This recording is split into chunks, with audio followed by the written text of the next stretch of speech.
నమస్తే, this is Sourya. Gun culture మనం అమెరికాలోని లేదా ఇతర కంట్రీస్లోనే బాగా పెరిగిపోయిందని అనుకుంటూ ఉన్నాం. బట్ ఇండియాలో కూడా దట్టు తెలుగు స్టేట్స్లో కూడా గన్ కల్చర్ అనేది పెరుగుతుంది. అది కూడా ఇంట్లో ఉన్న వాళ్ళని, సొంత బంధువుల్ని, సొంత వైఫ్ని అట్లా చంపడం అనేది ఇప్పుడు ప్యాషన్గా మారిపోయింది. రీసెంట్గా జరిగిన ఒక మర్డర్కి సంబంధించిన డీటెయిల్స్ వింటే నిజంగానే చాలా షాకింగ్ అనిపిస్తున్నాయి. ఇదే నిజంగా ఒక సినిమా తీసేస్తే సూపర్ డూపర్ హిట్ అయిపోతుంది అన్నట్టు ఉంది స్టోరీ అంతా. సో ఒకసారి మనం మాట్లాడదాం. మనతో పాటు సీనియర్ జర్నలిస్ట్ దాము బాలాజీ గారు ఉన్నారు. సార్ నమస్తే. నమస్తే. సార్ అంటే ఒక రకంగా క్రైమ్ జరిగిందని బాధ ఒక ఎత్తు అయితే, అది జరిగిన విధానం చూస్తే అదొక సస్పెన్స్, అదొక యాంగ్జైట్మెంట్ ఉంటుంది. సో మీరు కూడా యాజ్ ఏ డైరెక్టర్ గా కూడా వర్క్ చేశారు, మీకు క్రైమ్ థ్రిల్లర్ గురించి. సో అసలు ఇది మీరే అన్నారు చాలా డిఫరెంట్ గా ఉంది అసలు స్టోరీ అంతా. ఏం జరిగింది సార్?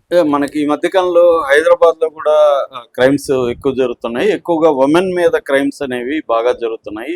గత ఇయర్ మనకి ఎన్సీఆర్బి డేటా ప్రకారం 2025లో 20,551 కేసెస్ అగైన్స్ట్ ఉమెన్ వైలెన్స్ కేసులు తెలంగాణలో జరిగాయి. అయితే ఇది 2024తో పోలిస్తే 3% తగ్గిందని పోలీసులు చెప్పుకుంటున్నారు. కానీ దేశంలో పోలిస్తే క్రైమ్ రేట్ ఇక్కడ కూడా బాగా బలంగానే ఉంది ఉమెన్తో.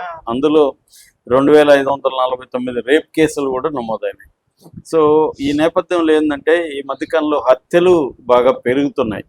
అందులో స్త్రీలు మగవాళ్ళని చంపేసే హత్యలు పెరుగుతున్నాయి. అట్లాగే చంపే పద్ధతుల్లో కూడా వినూత్నమైన పద్ధతులు మనం చూస్తున్నాం కొత్తగా. ఎందుకంటే ఎక్స్పోజర్ టు ఇంటర్నేషనల్ వైలెన్స్ కి పెరిగింది. అట్లాగే ఇంటర్నెట్, యూట్యూబ్ ఛానల్ కొత్తగా ఇవన్నీ వచ్చినాక ఎట్లా చంపాలని రీసెర్చ్ చేసి మరీ చంపుతున్నారు. సో ఇతను కూడా అలాగా ఒక ఇంపార్టెంట్, ఇది ఒక ఇంట్రెస్టింగ్ ఎపిసోడ్ గా చెప్పచ్చు. అంటే రియల్ గా చెప్పాలంటే మీరు అన్నట్టు బాధాకరం. తన భార్యని అతను దారుణంగా గన్తో కాల్చి చంపాడు. మామూలుగా మనం గన్తో కాల్చి చంపే గన్ కల్చర్ అనేది ఇండియాలో తక్కువ ఉంటుంది. కత్తులు లేకపోతే ఇంకొకటి ఉపయోగించి చంపేయడం, లేకపోతే దిండదిమి చంపేయడం, ఇట్లాంటివి జరుగుతుంటాయి. కానీ గన్తో చంపడం, అది కూడా భార్యని గన్తో చంపడం ఈ మధ్యకాలంలో నేను వినలేదు. కాకపోతే ఇక్కడ గవర్నమెంట్ ఫెయిల్యూర్, పోలీసుల ఫెయిల్యూర్ కూడా ఉంది ఈ కేసులో. సో ఇతను ముందుగా అసలు వీళ్ళు ఎవరనేది చూద్దాం. ఇతని పేరు అరుణ్ కుమార్, మల్కాజిగిరిలో ఉంటాడు, మారుతనగర్ లో. ఇతనికి గతంలో ఒక పెళ్ళయింది. ఆ పెళ్ళయి ఆమెకి 2 బిడ్డలు. ఆమెకి ఆరోగ్య సమస్యలు వచ్చాయి. దాంతో ఆమె నేను ఇంకా సరిగా ఉండలేను కాబట్టి భారీగా పిల్లల్ని కూడా పెంచాలి కాబట్టి వాళ్ళ చెల్లెల్ని కన్విన్స్ చేసి ఇతను పెళ్లి చేసుకున్నట్టు చేసింది. సో వాళ్ళ చెల్లెలకి పెద్ద ఇంట్రెస్ట్ లేదు, కానీ ఇంకా అక్క కోసం త్యాగం చేసింది. మొత్తానికి ఇతనితో యాదగిరిగుట్టలో పెళ్లి జరిగింది. యాక్చువల్గా ఇది ఇల్లీగల్, భార్య బతికుండగానే 2 పెళ్లి చేసుకోవడం ఇల్లీగల్. కానీ ఇలాంటివి జరుగుతుంటాయి కదా, బంధువుల్లో కూడా సరే పిల్లల కోసం అన్నట్టుగా పెళ్లి చేసేసారు. పెళ్లి చేసినప్పటి నుంచి ఆ అమ్మాయి యంగ్, ఇతనికి ఏజ్ గ్యాప్ ఉంది. రెండోది ఇవాళ అమ్మాయిలకి చాటింగ్ విత్ అదర్ గైస్ అనేది కామన్ అయిపోయింది. అమ్మాయిలకి చాలా మంది మేల్ ఫ్రెండ్స్ ఉంటారు. కానీ ఇతనికి అది భరించలేని పరిస్థితిలోకి వెళ్ళింది. ఎందుకంటే వీళ్ళ రెండో భార్య పేరు ఉషారా అని, ఆమె వేరే వాళ్ళతో చాటింగ్లు చేయడం అవన్నీ తను చూశాడు. చూసి గొడవలైనాయి. గొడవలైతే ఆమె, నేను మామూలుగా నా ఫ్రెండ్స్ ఉండొద్దా, దాంట్లో తప్పేముంది చాటింగ్ చేస్తే, నేను అంతకంటే ఏం చేయట్లేదని ఆమె. కానీ ఆమె అంతకంటే చేస్తుందని ఇతను. ఇలాగా వీళ్ళిద్దరి మధ్య గొడవలైనాయి. గొడవలయ్యి ఆమె కొంత ఎదిరించడం, అంటే ఆమెకు ఆల్రెడీ ఇంట్రెస్ట్ లేదు రెండో పెళ్లి, పిల్లలు ఉన్న వ్యక్తిని పెళ్లి చేసుకోవడం, ఇవన్నీ ఆమెకు ఇంట్రెస్ట్ లేదు. కాకపోతే అక్క కోసం, ఫ్యామిలీ ప్రెజర్ కోసం ఏదో చేసుకుంది. చేసుకున్నప్పుడు ఆమె కొంత ఫ్రీడమ్ ఉంటే తను ఏదో తన లైఫ్ని జీవిస్తూ ఇతనితో ఉండేది. కానీ ఇతను కంట్రోల్ చేయడం మొదలుపెట్టాడు. ఈ కంట్రోల్ని ఆమె భరించలేకపోయింది. ఆల్రెడీ నేను త్యాగం చేసి వస్తే నువ్వు మళ్ళీ నా లైఫ్ని కంట్రోల్ చేసి నరకం చూపిస్తావన్న పద్ధతిలో ఆమె గొడవ అయింది. దీంతో ఇతను ఏం ఆలోచించాడంటే ఈమె చంపేద్దామని డిసైడ్ అయ్యాడు.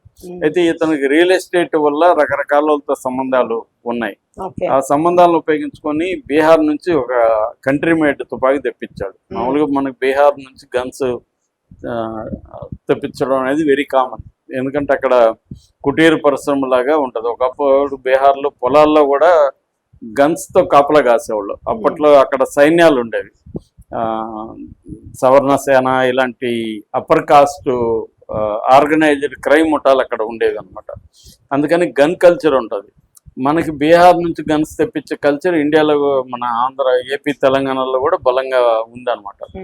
అలాగా ఇతను తెప్పించి బుల్లెట్స్ అవన్నీ తెప్పించాడు. అయితే చార్మినార్ పోలీసులకి చార్మినార్ టాస్క్ ఫోర్స్ ఉంది, వాళ్ళకి ఇన్ఫర్మేషన్ లీక్ అయింది ఇతను గన్ తెచ్చాడని. అంటే ఇతను తెప్పించిన వాళ్ళ దీంట్లోనో ఎక్కడో వీడి దీంట్లో లీక్ అయిపోయింది.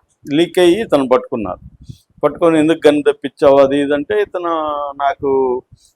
నేను బిజినెస్ చేస్తున్నా, రైవలరీ ఉంది నాకు కొంతమందితో వ్యాపారంలో, కాబట్టి సేఫ్టీ కోసం తెప్పించాను అది ఇది ఏదో చెప్పాడు. మొత్తానికి ఏదో అతన్ని ఆర్మ్స్ యాక్ట్ కింద జైలుకి పంపించారు. కానీ అతను బెయిల్ మీద బయటకు వచ్చేసాడు. పోలీసులు కూడా పోలీసులకు కూడా ఇతను ఏమన్నా మేనేజ్ చేశాడో తెలియదు. మొత్తానికి ఇతను ఫ్రీగా వదిలేశారు. మామూలుగా అయితే ఇతను ఈ భార్యాభర్త గొడవలు ఇవన్నీ కానీ వాళ్ళు కొద్దిగా లోతుగా విచారించుంటే, వీడు ఆమెను చంపడానికే తెచ్చాడు ఇవన్నీ తెలిసేది. కొంత ఏం చేయాలి, రిస్ట్రిక్షన్ ఆర్డర్స్, ఆమె దగ్గరికి వెళ్లకుండా ఇవన్నీ ఉండేవి.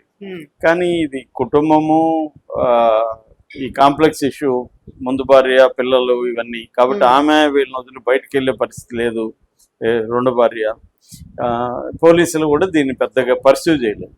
దాంతో ఇప్పుడు ఏం చేశాడు, మళ్ళీ గన్ను తెప్పించాడు. మళ్ళీ తెప్పించాడు అంటే ఫస్ట్ గన్ను తెప్పించి ప్రాక్టీస్ చేశాడు షూటింగ్ కూడా.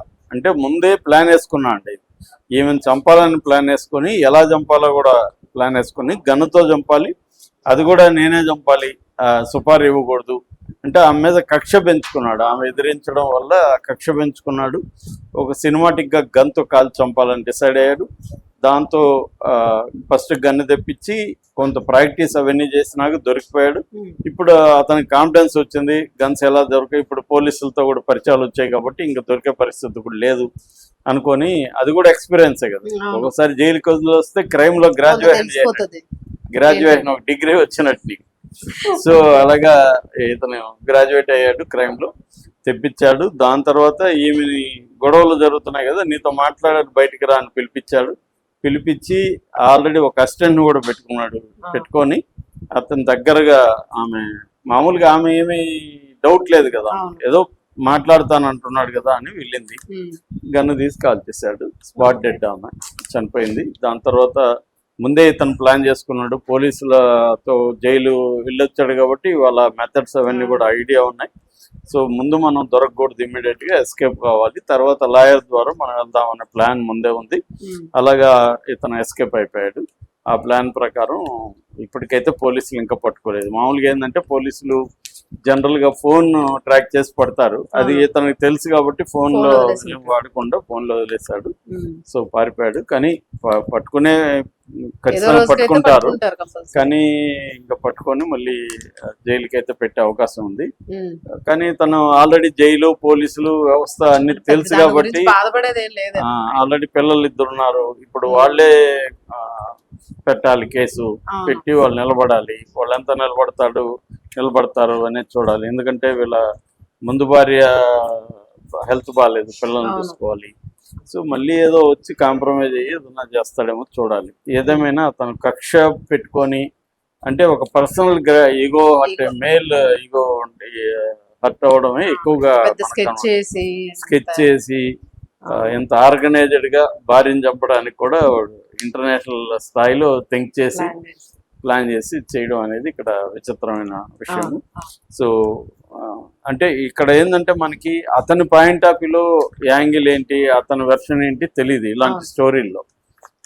మామూలుగా పోలీసులు చెప్పిన వెర్షన్ మాత్రమే మనం చెప్పుకునే పరిస్థితి ఉంటుంది తప్ప, అతన్ని కలిస్తే అతని యాంగిల్ ఏంటి అనేవి ఇంకా వేరే డైమెన్షన్స్ అక్కడే ఉంటాయి, అక్యూజ్డ్ దగ్గర అయిపోతాయి బేసిక్. అందుకనే జైల్లో వేరే స్టోరీస్ ఉంటాయి అన్నమాట.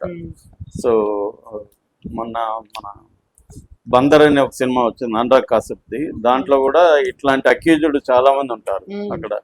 వాళ్ళ స్టోరీస్ వేరే ఉంటాయి, బట్ వాళ్ళ స్టోరీస్ ని వేరే ఖైదీలు కూడా నమ్మరు అనమాట. ఎందుకంటే వీడు అబద్ధాలు చెప్తుంటాడని అనుకుంటారు. సో కాబట్టి ఇది కంప్లీట్ వెర్షన్ అయితే మనకు తెలిసే అవకాశం లేదు.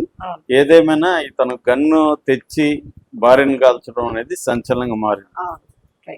Thank you.